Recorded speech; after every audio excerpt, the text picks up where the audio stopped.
Eu não estava farto de lições, mas para o momento havia aprendido bastante. Impressionado com o que me fora dado observar, não insisti com Vicente para prolongar nossa demora no centro de mensageiros.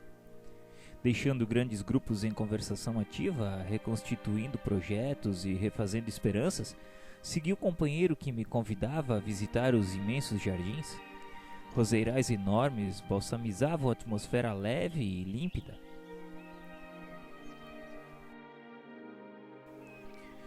Vicente, sinto-me fortemente impressionado. Quem diria pudessem caber tantas responsabilidades a essas criaturas? Não conheci pessoalmente nenhum médium ou doutrinador do espiritismo. Isso justifica toda essa minha surpresa?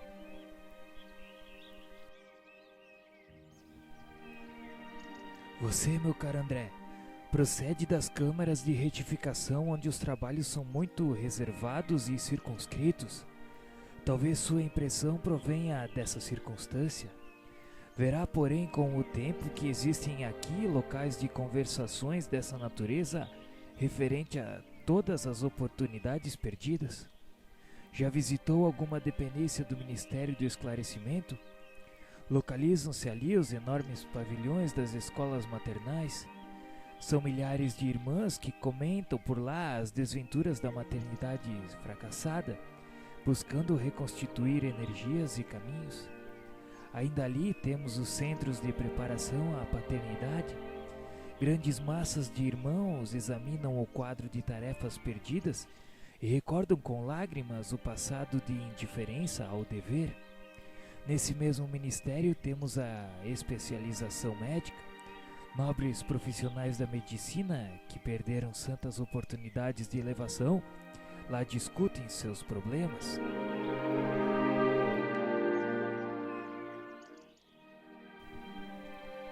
Mas Vicente, entretanto somos médicos e não nos encontramos lá.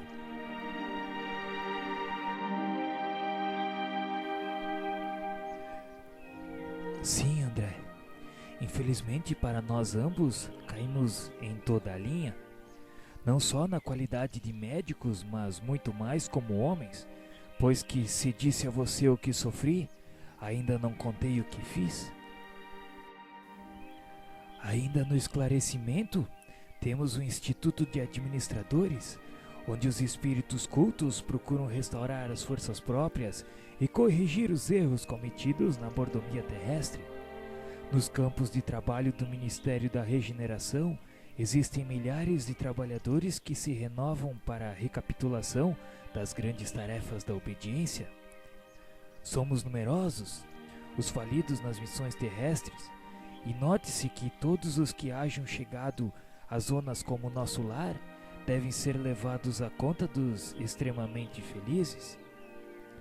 Temos aqui 2 ministérios celestiais, como o da elevação e o da união divina, cuja influenciação santificante eleva o padrão dos nossos pensamentos sem que o percebamos de maneira direta. O estágio aqui, André, representa uma bênção do Senhor. E por muito que trabalhássemos, nunca retribuiríamos a essa colônia na medida de nosso débito para com ela. Nossa situação é a de abrigados em verdadeiro paraíso, pelo ensejo de serviço edificante que se nos oferece. Quanto a outros companheiros nossos, quanto a muitos estão fazendo angustiosas estações de aprendizado nas regiões mais baixas. São infelizes prisioneiros um dos outros, André, pela cadeia de remorsos e malignas recordações. No que concerne à medicina, os colegas de bancarrota espiritual são inúmeros.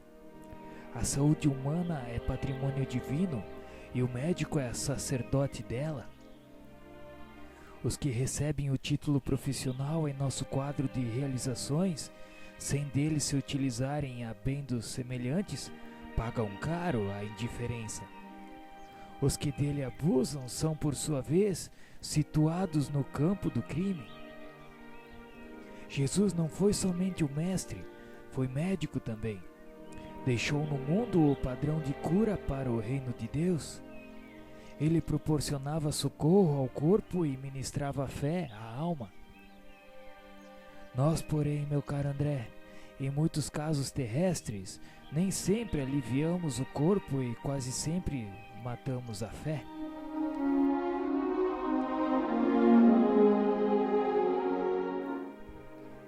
As palavras sensatas do amigo caíam-me na alma como raios de luz. Tudo era verdade, simples e bela. Ainda não pensara de fato em toda a grandeza do serviço divino de Jesus médico. Ele expulsara febres malignas, curara leprosos e cegos de nascença, levantara paralíticos, mas nunca ficava apenas nisso.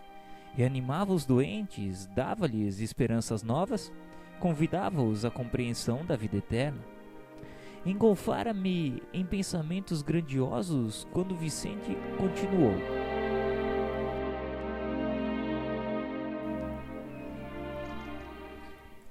Tem um amigo nosso, colega de profissão, que se encontra nas zonas inferiores há alguns anos, André, atormentado por 2 inimigos cruéis. Acontece que ele muito faliu como homem e médico. Era cirurgião exímio, mas tão logo alcançou renome e respeito geral, impressionou-se com as aquisições monetárias e caiu desastradamente. Nos dias de grandes negócios financeiros, deslocava a mente das obrigações veneráveis, colocando-a distante na esfera dos banqueiros comuns. Não fosse a proteção espiritual, essa atitude teria comprometido oportunidades vitais de muita gente. A colaboração do pobre amigo tornara-se quase nula e alguns desencarnados nas intervenções cirúrgicas que ele praticava, notando-lhe a irresponsabilidade, atribuíram-lhe a causa da morte física quando não a esperavam, voltando-lhe ódio terrível. Amigos do operador prestaram esclarecimentos justos a muitos. Entretanto, 2 deles, mais ignorantes e maldosos, perseveraram na estranha atitude e o esperaram no limiar do sepulcro. Que horrível, Vicente! Se ele, porém, não é culpado da desencarnação desses adversários gratuitos, como pode ser atormentado desse modo?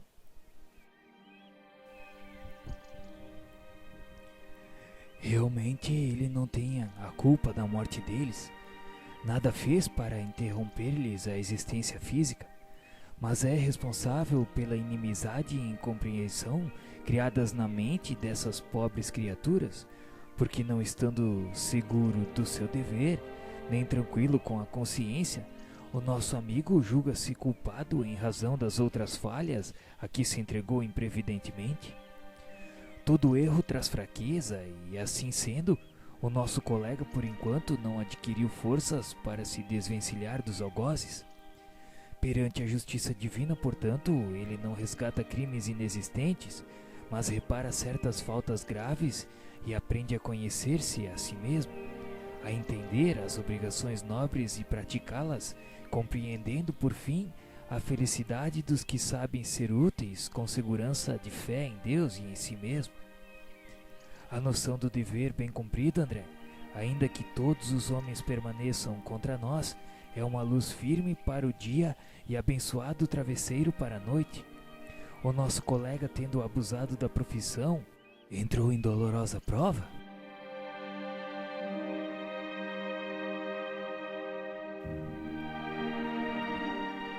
Eu havia compreendido. Onde exista uma falta, pode haver muitas perturbações. Onde apagamos a luz, podemos cair em qualquer precipício.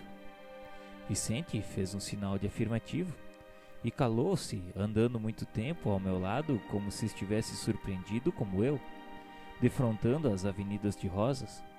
Depois de longas meditações, me convidou a regressar ao nosso núcleo para ouvir as novas instruções de Aniceto ainda hoje e referentemente ao serviço comum.